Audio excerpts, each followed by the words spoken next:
आगरा की फजा में एक बार फिर मोहब्बत की खुशबू घुल रही है। ताजमहल, जहां संगमरमर में ढली एक लाजवाल मोहब्बत सोई हुई है, वहां शाहजहां के 371वें उर्स की तैयारियों ने दिलों को जोड़ना शुरू कर दिया है। 15 से 17 जनवरी तक मोहब्बत की इस निशानी में अकीदत के चिराग रोशन होंगे।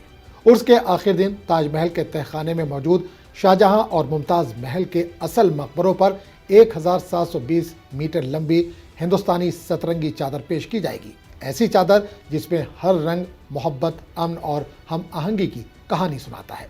ये रिवायत सिर्फ कपड़े की नहीं, नस्लों से चलती आई अकीदत है, जहां हाथ सिलाई करते हैं और दिल दुआएं बुनते हैं। जैसे ही तहखाना खुलता है, खुसूसी दुआएं होती हैं और सूफी कव्वालियों की आवाज़ें ताजमहल की दीवारों से टकराकर मोहब्बत को और गहरा कर देती हैं। ताजमहल एक बार फिर गवाही दे रहा है कि मोहब्बत कभी मरती नहीं है।